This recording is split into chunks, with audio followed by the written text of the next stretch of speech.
everyone, welcome back here to my channel where I play Planet Zoo.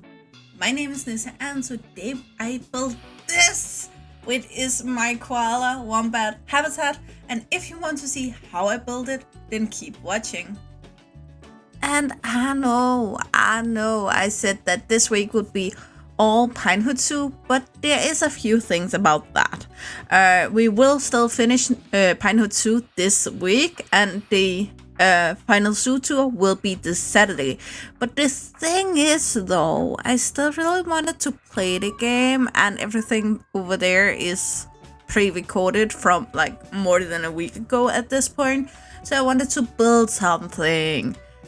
And at the same time, the other video that goes up today, it will be up in a few hours after this.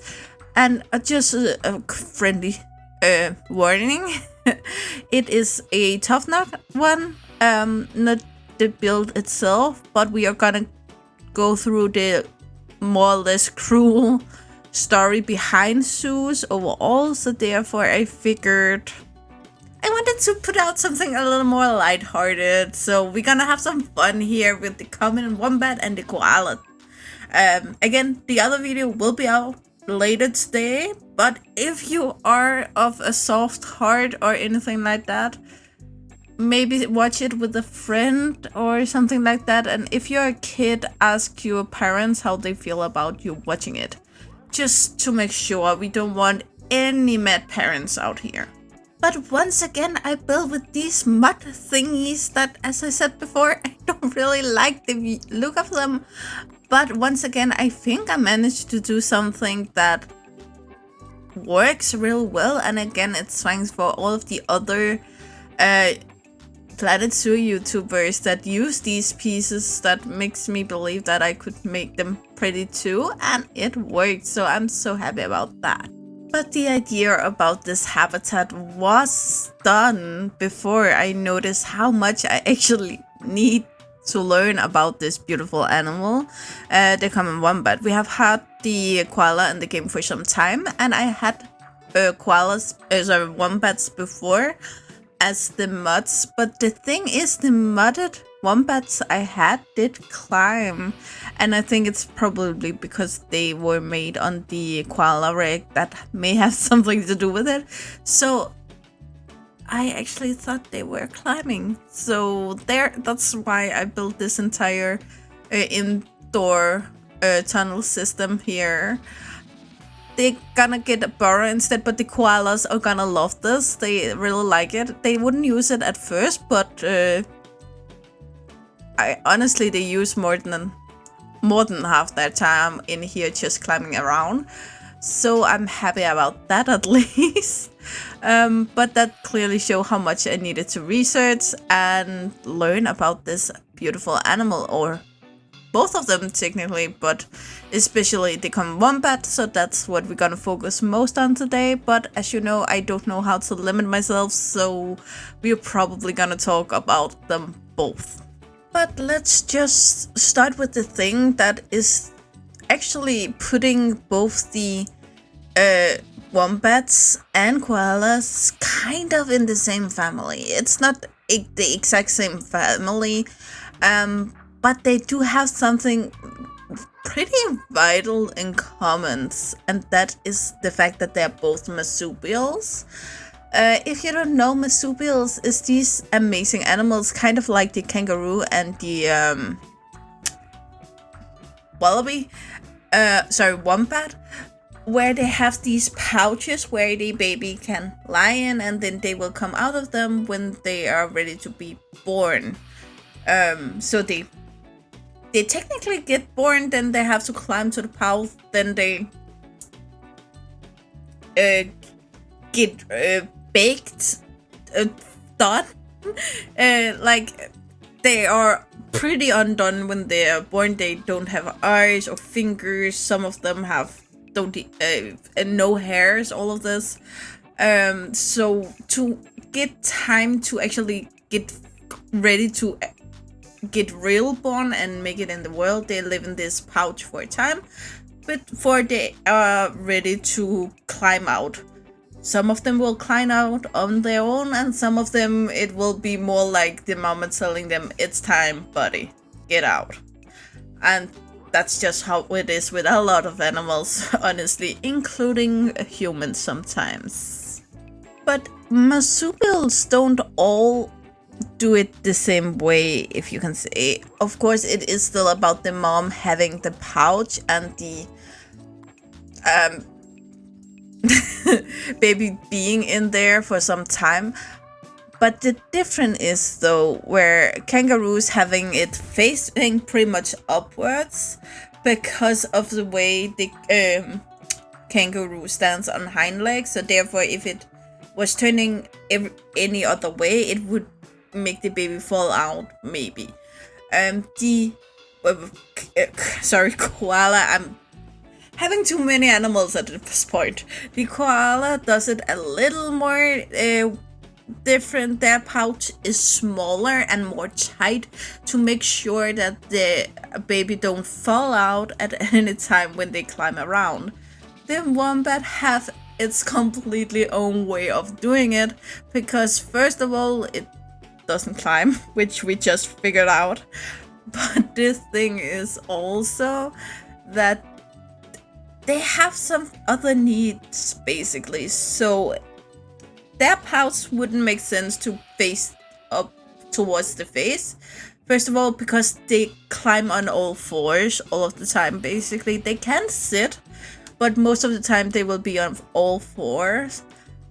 Besides that, they also burrow, and they are not only the animals that burrow by stealing a burrow, they do dig their own burrows, and they do that by digging with the front legs and then pushing the dirt out with the hind legs.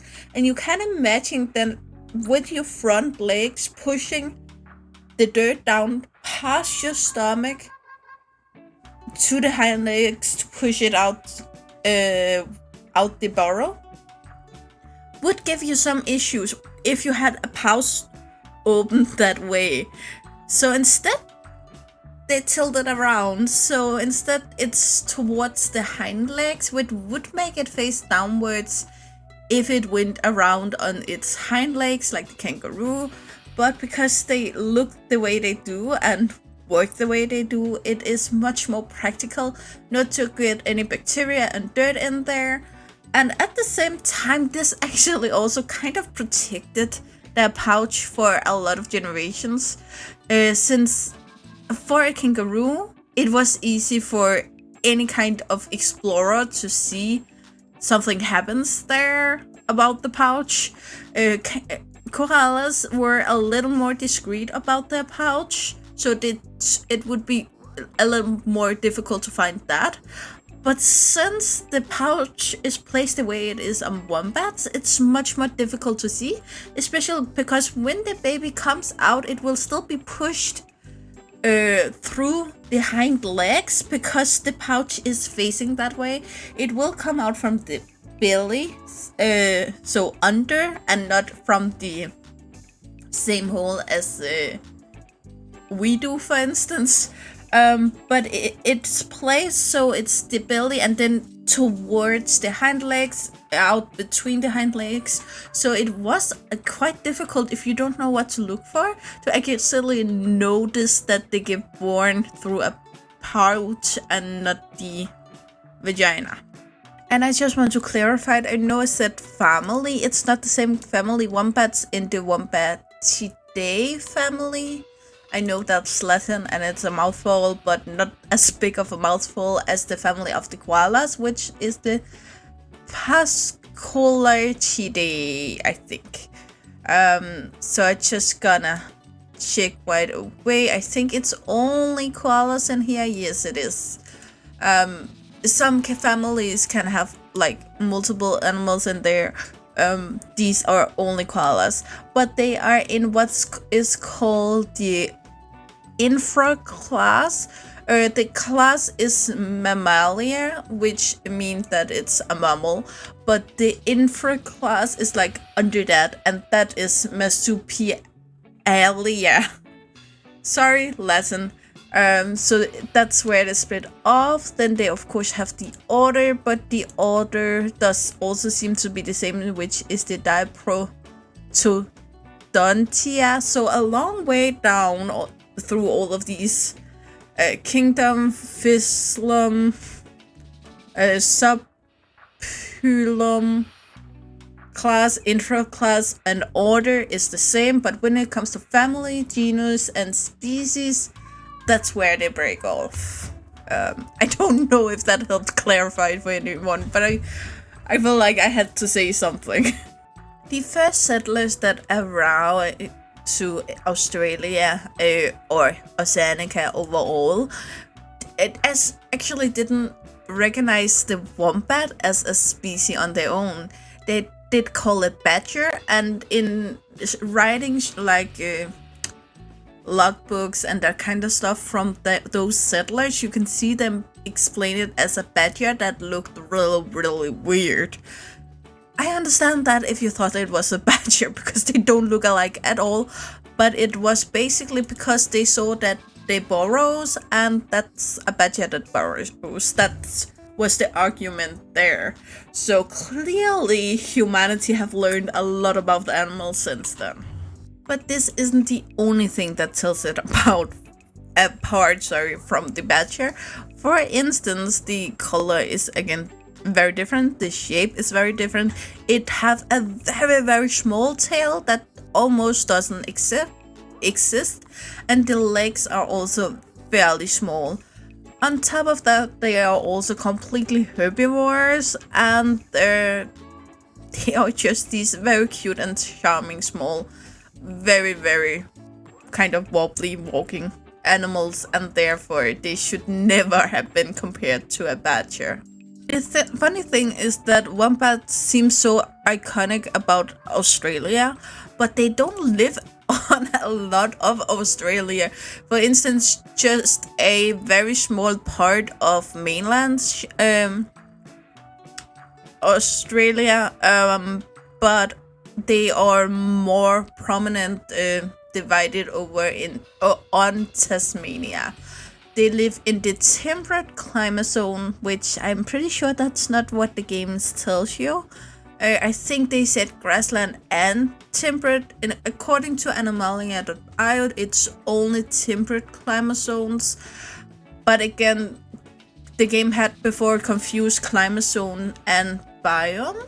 For biomes, we are going with the forest, scrubland, agricultural areas, anthropogenic areas, rainforest, woodland, mountains, and coastal areas. So it's very widespread, but when you see a grassland as it says in the game, you think of like more as a savanna or a bush area, and they do live in the bush, but bush means a lot of things, so I think this confuses a lot of people. Wombats are solitary, but in a kind of weird way. A lot of solitary animals also are very territorial and don't like other animals of their own species hanging around. The wombat don't mind this as long as they are not there. So not only will their home range, which isn't a territory because they aren't territorial, but home range will overlap, and not only that, but because wombats moves around during the year, they will basically don't use the same burrow all the time. So when they're not there, other wombats feel free to use it. Just use my burrow, it's fine, as long as it's free when I come back at another time. That's basically it. That it's renting out your home when you are not home. The wombat are both nocturnal and crepuscular, I think it's called. Probably not, but I'm gonna call it that. But this is based on the season. So animals are nocturnal for a lot of different reasons. Some of them are awake at night because that's where they eat, or are awake, so that's where they can find it. Some of them are not able to see in the light and therefore would be fairly handicapped through the day. The wombat just have a temperature issue. It's not made for the hot sun, so therefore they come out at sunset when it's getting colder. Though through the colder parts of the year, you will see them up in the sun, even sunbathing. But when it gets too hot, they stay underground the entire day, which kind of reminds me when I bring my father on holidays. Wombats will basically graze while they move around, and because they move these long distances, they don't stop eating, and therefore you can actually see a patch through the field where the wombat went. Basically, there will just be like a road in the middle where all of the grass and other plants are completely gone. And this is also why the wombat is called the bush bulldozer, because it will just smash through everything it finds, basically, because its road is like encoded in the brain and it's just walking, but the rest of it is focused on eating, so it doesn't care what it bumps into as long as it can just get through it. This ruins a lot for the farmers in the area, basically both because they eat the fields, but also when they accidentally just break into pastures with cows, pigs, whatever farmer animals you have in that region. And this also isn't that great for the farmers, so therefore they aren't really that appreciated. But a lot of the tourism in the areas are still placed on the wombat, and therefore it's kind of taking the good with the bad. But sadly, the only clear threat the wombat has at this point is us. All the issues stem from us, because even though people do like the money that comes with tourism, they still want to survive, and they still need their wager. They still need to be able to sell their livestock. They still need to be able to do a lot of things around. So therefore they are hunted, they are shot, they are captured, and all of these things. Furthermore, they are also punished because of other animals. For instance, poisons bait that people put out, not for the wombat, but for the wallaby and rats and rabbits and that kind of shit. But since the wombat eats everything on its way, they do also accidentally eat this. The numbers is still pretty stable in most of their range, and therefore, according to the IUCN Red List, they are at least concerned animal. This doesn't mean that the threat isn't there, but it should be a threat that can be managed and should be managed over time. Two other, still human-based, but two other threats of the wombat is both vehicles and dogs that people have basically on their farms, and they are trained to keep animals away, so therefore of course they would take a wombat or two. The same things is actually issues for koalas. Not the only koala issue. Koalas also have other issues, and bigger issues honestly than the common wombat, even though a lot of, I think, people here in Denmark, and I can't really speak for others, but I think so, think of like the wombat like the more rare specimen and the koala like this thriving animal. It's not. It have a lot of other issues also, because they really need the trees. They need more, like the wombat eats on the ground. Like there will always be foliage on the ground, but the forest is being destroyed. So therefore we both destroy their home and fragmented their population, so they have issue breeding. And overall, they also just get disturbed a lot of the time, and they are also quite shy. At the same time, they need to sleep 18 hours a day because the food they eat just don't have enough energy to keep them awake the rest of the day.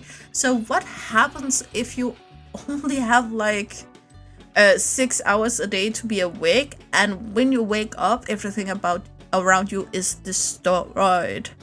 Therefore, the population in the wild is down to about 300,000 mature individuals at this point, and this leaves them as vulnerable. It's not as bad as it could have been, but we don't want it to become any worse. And I think that's the theme of today. Basically, these are two animals that can go extinct if it gets worse, but at this point it's clearly not too late. And as long as we stop up and think about what we do and what we have done, I do see that as a bigger issue. Before I leave you to the cinematics, I just want to mention today or this week our Cancer Week in Denmark, and we are of course collecting money for cancer research here in Denmark. But I just want to say that my thoughts and prayers go out to everyone affected with this horrible disease. Both my grandfather, my grandmother, my mom, and myself have been but gravely affected by this horrible disease. And we all came through it. We are all fine. We are all alive. But we pray for everyone that's still on the journey or may not survive the journey. So just really thoughts and prayers from me today. And I didn't want to mention it earlier because I didn't want it to be a big part. But yeah, enjoy the cinematics, and my heart go out to every one of you.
Okay guys, it seems like that was all it.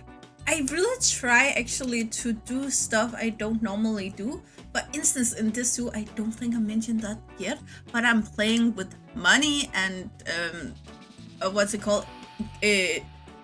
Conservation points and all of this. So I try to keep the builds kind of cheap, but still great looking. And I think I managed. I actually never liked all of these mud building things, but I think they work really well this way. And the reason why I do that is because I see other YouTubers do it. So I applaud every YouTuber out there that play Planet Zoo and ever use these pieces, because you taught me how to use them basically. So thank you so much for that. Oh, and for everyone, you know the drill. Like, subscribe, and turn on the bell notification so you know the next time I upload a video. I really hope to see you again. Up in the comments below or in the next video. Bye guys!